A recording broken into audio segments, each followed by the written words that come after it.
Ganteng banget. Bukan aja. Enak tadi makan panas, makan di sana. Banyak ya, lucunya sih. Oh,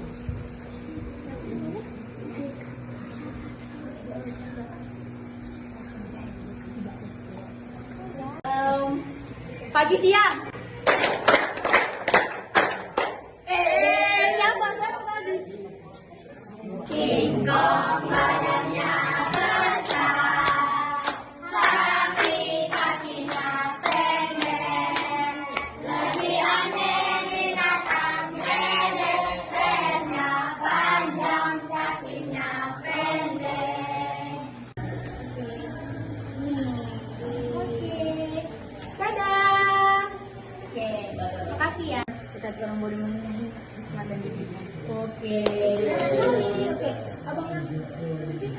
Ulangan 31 ayat 6. Kuatkan dan kebutuhan hatimu janganlah takut dan janganlah gemetar karena mereka, sebab Tuhan Allahmu adalah yang berjalan menyertai engkau, dia tidak akan meninggalkan engkau dan tidak akan meninggalkan engkau. Betul itu. Terus yang paling tinggi.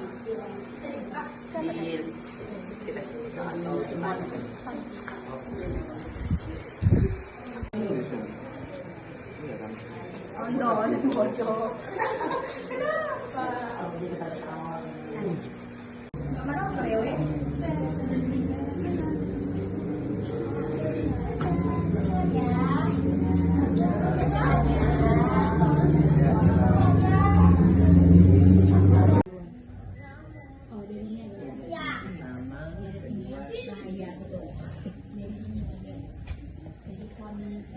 Bercerita, terkadang kan dengan kondisi seperti ini ada juga anak-anak yang seumur kalian gitu ya, tidak mau bercerita gitu, masih memendam masalahnya sendiri. Apa sih yang buat kalian sedih gitu?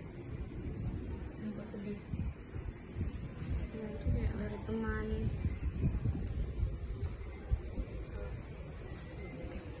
Kayak hal-hal pembelian tadi.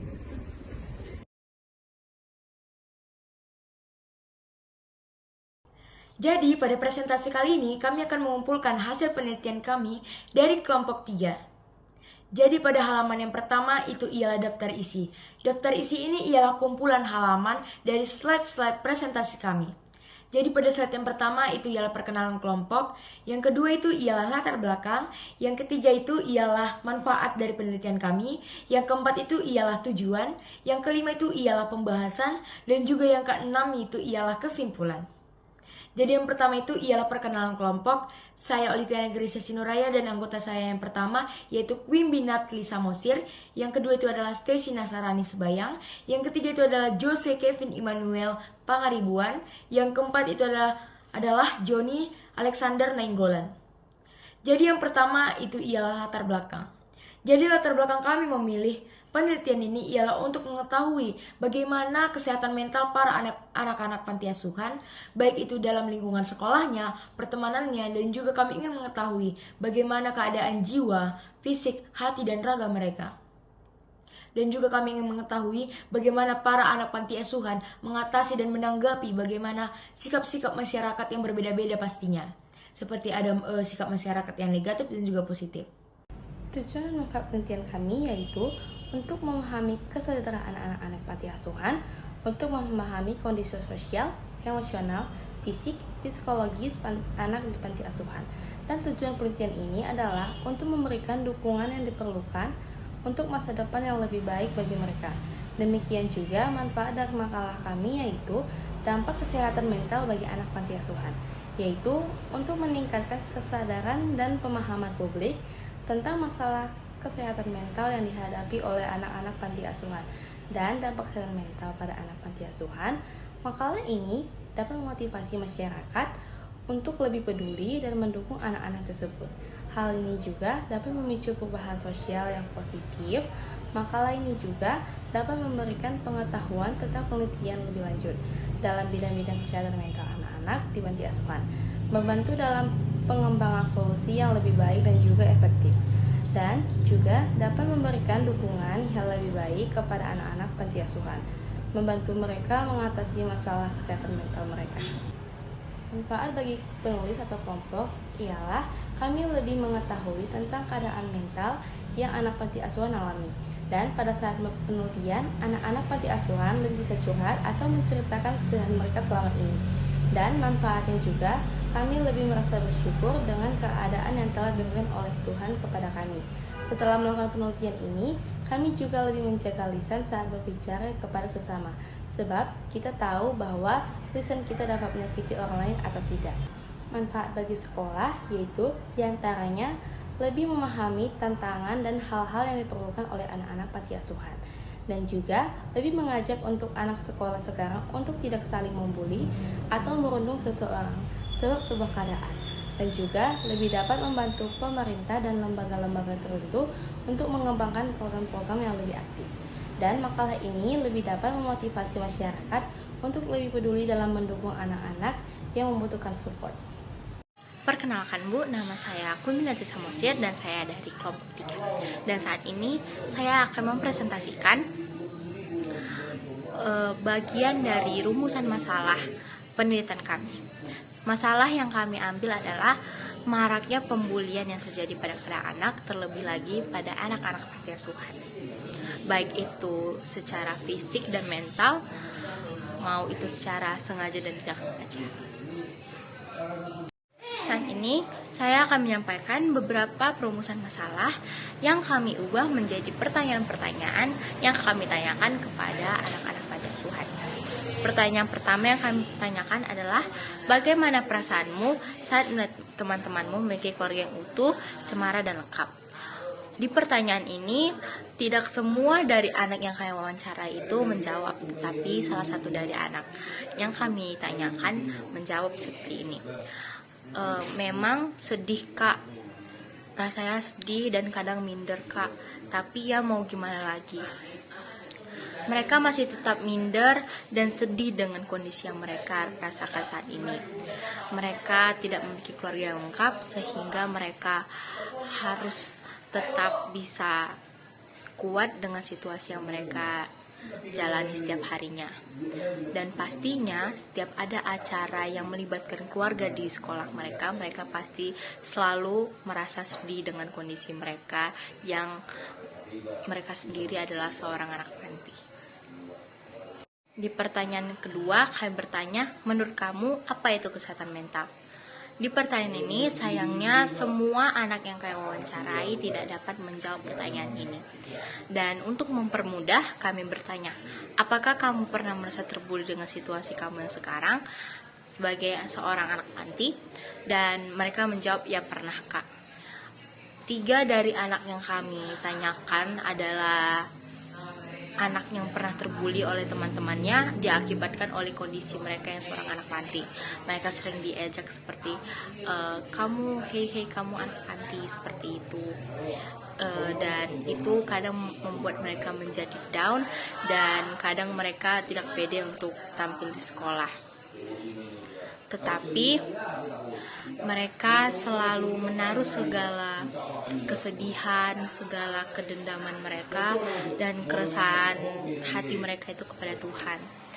Yang patut dicontoh dari anak-anak yang kami wawancarai adalah mereka tetap selalu berdoa dan mereka menginginkan kepada Tuhan bahwa setiap perjalanan mereka, apapun kondisi mereka pasti akan selalu dibimbing oleh Tuhan, dan mereka selalu bergantung kepada Tuhan dan selalu berdoa semoga apapun yang mereka jalani selalu dimudahkan oleh Tuhan.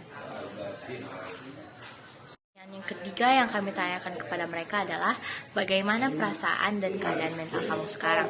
Untuk pertanyaan yang ini mereka tidak bisa menjawabnya, dan satupun dari mereka sampai sekarang tidak bisa menjawabnya. Pertanyaan yang keempat, ada pertanyaan, apa yang kalian takutkan dalam mencapai cita-cita kalian dengan kondisi atau keadaan kalian rasakan sekarang? Pertanyaan ini agak membuat bingung mereka, tetapi mereka tetap menjawab. Mereka menyerahkan segalanya kepada Tuhan.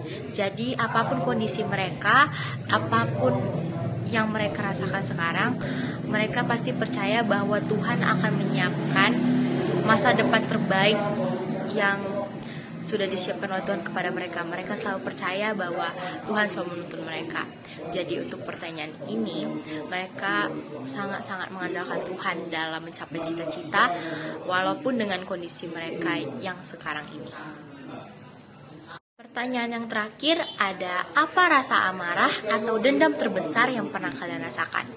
Saat kalian bertanya ini, kami senang karena anak-anak yang kalian wawancarai mau terbuka dan mau menceritakan apa dendam terbesar mereka yang selama mereka rasakan.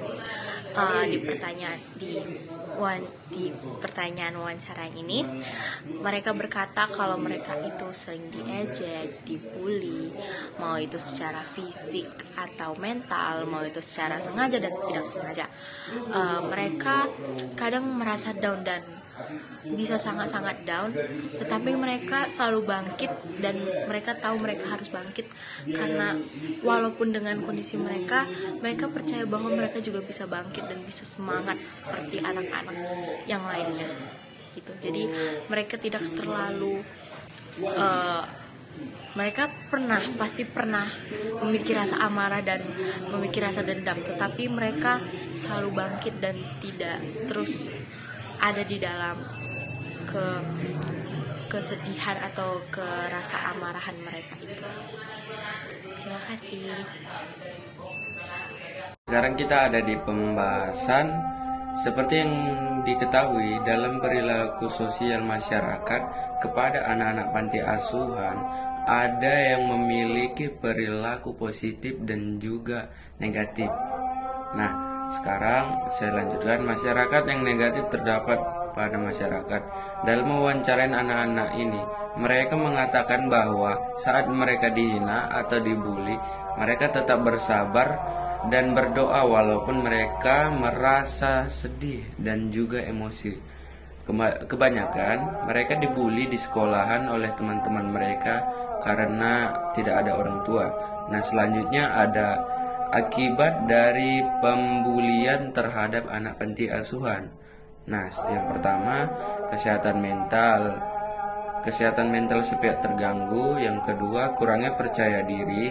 Yang ketiga, keadaan emosional terganggu, stres dan depresi. Yang keempat, ada trust issue atau kurangnya bersosialisasi. Seharusnya para masyarakat lebih memperhatikan perilaku mereka kepada anak-anak yang memiliki keadaan sosial tertentu, menjaga sikap dan juga lisan, sebab kita tidak tahu mereka bisa sakit hati atau tidak. Kesimpulan dari seluruh hasil diskusi penelitian kami dapat disimpulkan bahwa kesehatan mental pada anak-anak di panti asuhan masih cukup lumayan baik. Karena sebab di sana mereka diberi motivasi oleh teman-teman yang ada di sana dan juga pengurus-pengurus yang ada di sana. Walaupun masih banyak masyarakat yang menganggap remeh anak panti dan sedikit bullying terhadap anak panti. Saran bagi anak-anak panti asuhan untuk lebih menguatkan diri dan percaya diri dan semangat dalam menggapai cita-cita mereka. Sebab di hadapan Tuhan kedudukan manusia sama ratanya seperti manusia biasa lainnya. Tidak ada kedudukan yang baik dan buruk, dan juga masyarakat untuk lebih menjaga sikap terhadap mereka, tidak melakukan bullying yang berlebihan. Terima kasih.